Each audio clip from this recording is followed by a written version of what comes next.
Hi yes friends, నేను మీ రామకృష్ణ. ఎవరైతే forest beat ఆఫీసర్సో అదేవిధంగా అసిస్టెంట్ బీట్ ఆఫీసరో ఎగ్జామ్ అనేది రాసి రిజల్ట్ కోసం ఎవరైతే వెయిట్ చేస్తున్నారో వాళ్ళందరూ తప్పకుండా ఈ వీడియో అనేది చూసినట్లయితే మీకంటూ మంచి క్లారిటీ రావడానికి అవకాశం ఉంటుంది.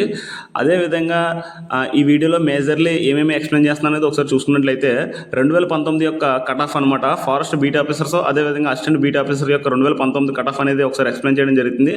అదేవిధంగా ఆ కట్ ఆఫ్ను బేస్ చేసుకుంటే 2025 యొక్క స్క్రీనింగ్ టెస్ట్ యొక్క కట్ ఆఫ్ మార్క్స్ అనేది ఏ విధంగా ఉండబోతుంది అనేది కూడా నేను ఈ వీడియోలో క్లియర్గా ఎక్స్ప్లెయిన్ చేస్తాను. అదేవిధంగా మెయిన్స్ ఎగ్జామ్ అనేది ఎప్పుడు కండక్ట్ చేయడానికి అవకాశం ఉందని చెప్పి నేను కూడా ఈ వీడియోలో ఎక్స్ప్లెయిన్ చేయడం జరుగుతుంది. మెయిన్స్ ఎగ్జామినేషన్ యొక్క ఎగ్జామ్ యొక్క ప్యాటర్న్ కూడా ఈ వీడియోలో ఎక్స్ప్లెయిన్ చేయడం జరుగుతుంది. ఈ వీడియో చేయడానికి మేజర్లీ రీజన్ ఏంటంటే చాలామంది ఆస్పిరెంట్స్ అనేవి ఈ యొక్క ఫారెస్ట్ బీట్ ఆఫీసర్స్ అదేవిధంగా అసిస్టెంట్ బీట్ ఆఫీసర్స్ రాసి ఈ యొక్క ఆన్సర్ కీ అనేది చూసుకున్న తర్వాత కట్ ఆఫ్ ఎన్ని మార్క్స్ ఉంటుంది, మెయిన్స్ ఎగ్జామ్ ఎప్పుడు కండక్ట్ చేస్తారని చెప్పి యూట్యూబ్లో చాలామంది ఈ యొక్క ఇన్ఫర్మేషన్ గురించి గ్యాదర్ చేయడం జరుగుతుంది. అటువంటి అభ్యర్థులందరికీ ఒక వీడియోలోనే మనం మొత్తం ఇన్ఫర్మేషన్ అనేది ఇవ్వాలని చెప్పి వాళ్ళ కోసం అని చెప్పి ప్రత్యేకించి వీడియో చేయడం జరిగింది. ఈ వీడియో కనుక మీరు పూర్తిగా చూసినట్లయితే మీకైతే ఖచ్చితంగా యూజ్ఫుల్ ఇన్ఫర్మేషన్ అనేది ఉంటుంది. 2019లోనే మనం చూసినట్లయితే ఆఫీసర్స్ అదేవిధంగా అసిస్టెంట్ బీట్ ఆఫీసర్కి సంబంధించిన నోటిఫికేషన్ అనేది రావడం జరిగింది కదా. అప్పుడు యొక్క స్క్రీనింగ్ ఎగ్జామినేషన్ యొక్క స్క్రీనింగ్ టెస్ట్ యొక్క కట్ ఆఫ్ మార్క్స్ అనేది ఏ విధంగా ఉన్నాయని చెప్పి ఒకసారి మనం చూసుకున్నట్లయితే మీరు స్క్రీన్ పైన క్లియర్గా కనిపిస్తాయి, మీకు చూడొచ్చు. సో ఓసీ ఆస్పిరెంట్స్ ఎవరైతే ఉన్నారో వాళ్ళకైతే 56.51 అనమాట, 56.51 అయితే మార్క్స్ అనేది మ్యాక్సిమం కట్ ఆఫ్ మార్క్స్ కింద వాళ్ళు నిర్ణయించడం జరిగింది. ఇక్కడ మీ అందరికీ తెలిసిందే 150 మార్కులకి ఎగ్జామినేషన్ నెగిటివ్ మార్కింగ్ ఉండడం వల్ల మనకైతే ఖచ్చితంగా కట్ ఆఫ్ అనేది తక్కువగానే ఉంటుంది.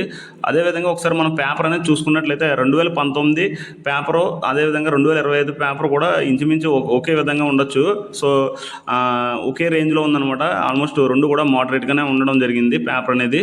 సో మరీ ఈజీ అని కాదు, అదేవిధంగా మరీ కష్టం అని కాదు, ఒక యావరేజ్గా మోడరేట్గా అయితే ఈ యొక్క పేపర్ అనేది ఉండడం జరిగింది. కాబట్టి ఇప్పుడున్నటువంటి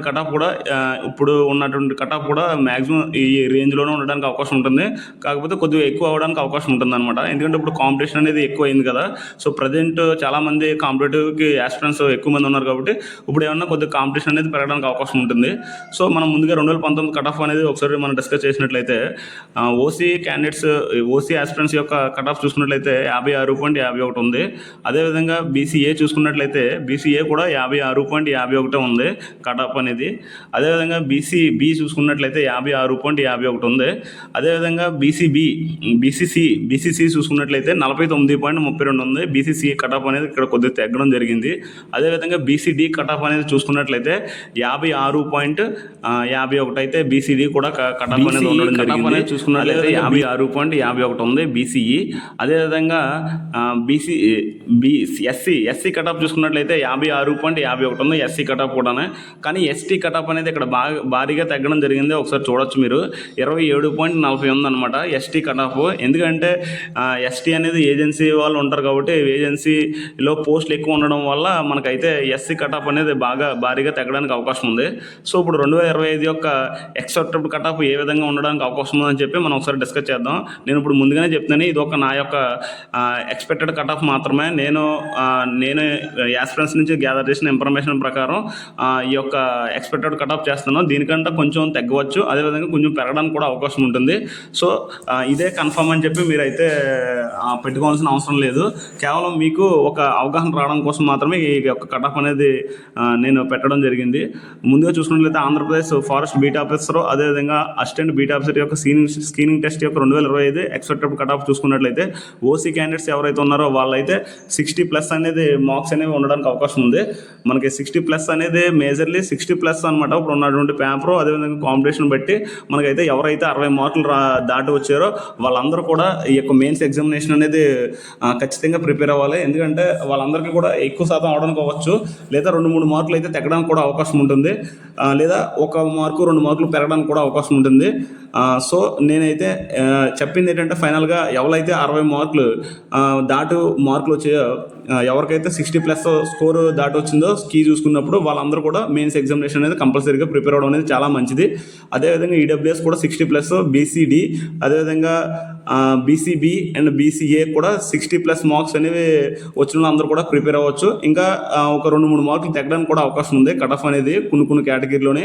అదేవిధంగా ఇక్కడ బీసీసీ చూసుకున్నట్లయితే 50+ వచ్చినట్లయితే వాళ్ళైతే ఖచ్చితంగా ఈ యొక్క మెయిన్స్ ఎగ్జామినేషన్ అనేది ప్రిపేర్ అవ్వచ్చు. ఎవరైతే ఎస్సీ క్యాండిడేట్స్ ఉన్నారో వాళ్ళైతే 55 65+ వచ్చినా సరే వాళ్ళు ఖచ్చితంగా మెయిన్స్ ఎగ్జామినేషన్ అనేది ప్రిపేర్ అవ్వండి, ఖచ్చితంగా మీకు అవుతుంది. అదేవిధంగా ఎస్టీ క్యాండిడేట్స్ ఎవరైతే ఉన్నారో వాళ్ళకైతే కొంచెం తక్కువగానే ఉంటుంది. 40 నుంచి 35 లోపు అయితే ఈ యొక్క కట్ ఆఫ్ అనేది ఉండడానికి అవకాశం ఉంటుంది. సో లాస్ట్ టైం కూడా ఎస్టీకి బాగా తగ్గడం జరిగింది. ఇప్పుడు కూడా ఖచ్చితంగా ఎస్టీకి బాగా తగ్గొచ్చు. 40 నుంచి 35 వచ్చిన వాళ్ళందరూ ప్రిపేర్ అవ్వండి అనమాట. అదేవిధంగా నెక్స్ట్ చూసుకున్నట్లయితే చాలామంది అడిగింది ప్రశ్న ఏంటంటే మెయిన్స్ ఎగ్జామినేషన్ యొక్క ఎగ్జామ్ ప్యాటర్న్ ఏంటని చెప్పి ఒకసారి మళ్ళీ అడగడం జరుగుతుంది.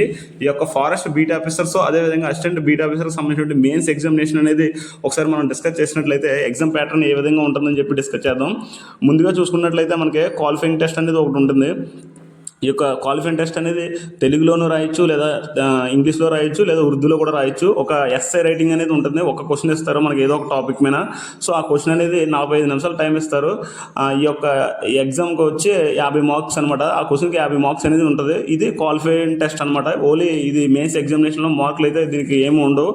జస్ట్ క్వాలిఫై అయితే సరిపోద్ది. కంపల్సరీ క్వాలిఫై అవ్వాలి. అది తెలుగులో అయినా రాయొచ్చు, లేదా ఇంగ్లీష్లో అయినా రాయొచ్చు, లేదా ఉర్దూలో కూడా రాయొచ్చు అనమాట. డిస్క్రిప్టివ్ టైప్లో రాయాలన్నమాట మనం ఒక ఎస్ఐ రైటింగ్ అనేది. 45 నిమిషాలు 50 మార్క్స్ అనమాట. క్వాలిఫై అయితే సరిపోద్ది. అండ్ నెక్స్ట్ చూసినట్లయితే పేపర్ 1 ఉంటుంది, పేపర్ 2 ఉంటుంది అనమాట. ఇక్కడ మనకి స్క్రీనింగ్ టెస్ట్లో పార్ట్ ఏ పార్ట్ బి అలా ఉంటుంది. ఇక్కడ పేపర్ 1 పేపర్ 2 ఉంటుంది. అయితే పేపర్ 1లో జనరల్ స్టడీస్ అదేవిధంగా మెంటల్ ఎబిలిటీ వచ్చి ఆబ్జెక్టివ్ టైప్ ఉంటుంది. 100 క్వశ్చన్లు అయితే ఇవ్వడం జరుగుతుంది. పేపర్ 1 100 నిమిషాలు టైం అయితే ఇస్తారు. 100 మార్కులకి అయితే మనకి ఈ యొక్క పేపర్ 1 అనేది కనెక్ట్ చేయడం జరుగుతుంది ఎగ్జామ్ అనేది. అండ్ పేపర్ 2 చూసుకున్నట్టయితే general science and general mathematics అనమాట. ఎస్ఎస్సి స్టాండర్డ్లో ఇవ్వడం జరుగుతుంది. మన స్క్రీనింగ్ టెస్ట్ ఏ విధంగా వచ్చిందో అదే మోడల్లోనే ఈ యొక్క మ్యాథ్స్ అనేవి రావడానికి కూడా అవకాశం ఉంటుంది. సో ఇది కూడా 100 క్వశ్చన్లు అయితే ఉంటుంది. టైం చూసుకున్నట్లయితే 100 నిమిషాలు అయితే టైం అనేది ఉంటుంది. అదేవిధంగా మార్క్స్ చూసుకున్నట్లయితే 100 మార్క్స్ అయితే ఉంటుంది. అదేవిధంగా మనం మెయిన్స్ ఎగ్జామినేషన్ అనేది చూసుకున్నట్లయితే ఓవరాల్ వచ్చి 200 మార్కులకి అనేది కండక్ట్ చేస్తారు. పేపర్ 1 100 మార్కులకి, పేపర్ 2 100 మార్కులకి అనమాట. నేను చెప్పాను కదా డిస్క్రిప్టివ్ టైప్ ఇంగ్లీషు తెలుగు ఉంటుందని చెప్పి ఎస్ఐ రైటింగ్. సో అదైతే మాత్రం మనకి 50 మార్క్స్కి అయితే ఉంటుంది. అది జస్ట్ క్వాలిఫై అవుతే సరిపోద్ది అనమాట. మెయిన్స్ ఎగ్జామినేషన్లోనే ఆ యొక్క ఎగ్జామ్ యొక్క మార్క్స్ అనేది కలపడం కానీ లేకపోతే కౌంట్ చేయడం కానీ జరగదు. జస్ట్ క్వాలిఫై అయితే సరిపోద్ది. అయితే మేజర్లీ మెయిన్స్ ఎగ్జామినేషన్ అనేది పేపర్ 1 పేపర్ 2 అనమాట. పేపర్ 1 చూసుకున్నట్లయితే general studies and mental ability మనకి పార్ట్ ఏ అనమాట. అదేవిధంగా పేపర్ 2 చూసుకున్నట్లయితే general science and general mathematics అనమాట, పార్ట్ బి అనమాట. అయితే అక్కడ 75 క్వశ్చన్స్ వచ్చి కానీ ఇక్కడ మాత్రం 100 క్వశ్చన్స్ వస్తాయి. టైం అనేది 100 నిమిషాలు పేపర్ 1కి, 100 నిమిషాలు పేపర్ 2కి, 100 మార్కులు అనమాట. అలా ఓవరాల్గా 200 మార్కులకి అనేది మనకి మెయిన్స్ ఎగ్జామినేషన్ అనేది కండక్ట్ చేయడం జరుగుతుంది. సో ఇది ఓవరాల్ యొక్క ఫారెస్ట్ బీట్ ఆఫీసర్స్ అదేవిధంగా అసిస్టెంట్ బీట్ ఆఫీసర్ యొక్క మెయిన్స్ ఎగ్జామినేషన్ యొక్క ఎగ్జామ్ ప్యాటర్న్ అదేవిధంగా సిలబస్ కూడా నేను ముందు చాలా వీడియోస్లో ఎక్స్ప్లెయిన్ చేయడం జరిగింది.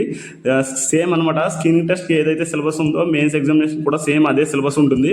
సో మీరు ఆ పేపర్ స్క్రీనింగ్ టెస్ట్ యొక్క పేపర్ పెట్టుకుంటే ఏ టాపిక్ నుంచి ఏ క్వశ్చన్లు వస్తాయనేది చూసుకుంటే మెయిన్స్ ఎగ్జామినేషన్ అనేది బాగా ప్రిపేర్ అయినట్లయితే మీరైతే ఖచ్చితంగా మెయిన్స్ ఎగ్జామినేషన్ కూడా క్లియర్ అవుతుంది. ఎందుకంటే పేపర్ అనేది అంత డెప్త్కి వెళ్ళట్లేదు కాబట్టి మనం వరకు ఒక పైపైన ప్రిపరేషన్ అనేది కొద్దిగా బాగా చేసి సబ్జెక్ట్ అనేది కొద్ది వరకు నేర్చుకుంటా క్లియర్ చేసినట్లయితే ఖచ్చితంగా మనకైతే క్లియర్ చేయడానికి అవకాశం ఉంటుంది. అదేవిధంగా మెయిన్స్ ఎగ్జామినేషన్ అనేది ఎప్పుడు ఉంటుందని చెప్పి చాలామంది అయితే క్వశ్చన్ అడగడం జరిగింది. మెయిన్స్ ఎగ్జామినేషన్ అనేది మేజర్లీ వచ్చి నవంబర్ లాస్ట్ వీక్లో కానీ లేదా డిసెంబర్ ఫస్ట్లో కానీ మనకి ఈ యొక్క మెయిన్స్ ఎగ్జామినేషన్ అనేది కండక్ట్ చేయడానికి అవకాశం ఉందని చెప్పి మనకు వచ్చినటువంటి ఇన్ఫర్మేషన్ ఇదే కన్ఫర్మ్ అని చెప్పి మనం అయితే చెప్పలేము. ఎందుకంటే రిజల్ట్ ఇచ్చిన తర్వాత మెయిన్స్ ఎగ్జామినేషన్ అనేది కేవలం 40 రోజులు మాత్రమే టైం ఇవ్వడానికి అవకాశం ఉంటుంది. చూడొచ్చు టైం అనేది ప్రతిదానికి కూడా తక్కువ ఇస్తున్నారు కాబట్టి మీరైతే మెయిన్స్ ఎగ్జామినేషన్ ఇప్పటి నుంచే బాగా ప్రిపేర్ అయినట్లయితే మీకైతే ఈ యొక్క క్లియర్ చేయడానికి అవకాశం ఉంటుంది అనమాట. మెయిన్స్ ఎగ్జామినేషన్ అనేది రిజల్ట్ వచ్చిన తర్వాత చాలా తక్కువ టైం ఉంటుంది కాబట్టి ఎవరైతే మంచి మార్కులు వచ్చాయో లేదా ఎవరైతే నేను చెప్పినటువంటి కట్ ఆఫ్ మార్క్స్ అనేది దాటుతున్నాయో వాళ్ళందరూ కూడా ఇప్పటి నుంచే మెయిన్స్ ఎగ్జామినేషన్ అనేది బాగా ప్రిపేర్ అయినట్లయితే మీరైతే ఖచ్చితంగా ఈ యొక్క ఫారెస్ట్ బీట్ ఆఫీసర్ కానీ లేకపోతే అసిస్టెంట్ బీట్ ఆఫీసర్ కానీ ఒక పోస్ట్ అనేది మీద అవ్వడానికి అవకాశం ఉంటుంది. కాబట్టి ప్రతి ఒక్కరికి ఆల్ ది బెస్ట్, బాగా ప్రిపేర్ అవ్వండి. అదేవిధంగా ఏ ఇన్ఫర్మేషన్ వచ్చినా సరే నేను మన ఛానల్లో అయితే పోస్ట్ చేయడం జరుగుతుంది. జై హింద్, జై భారత్.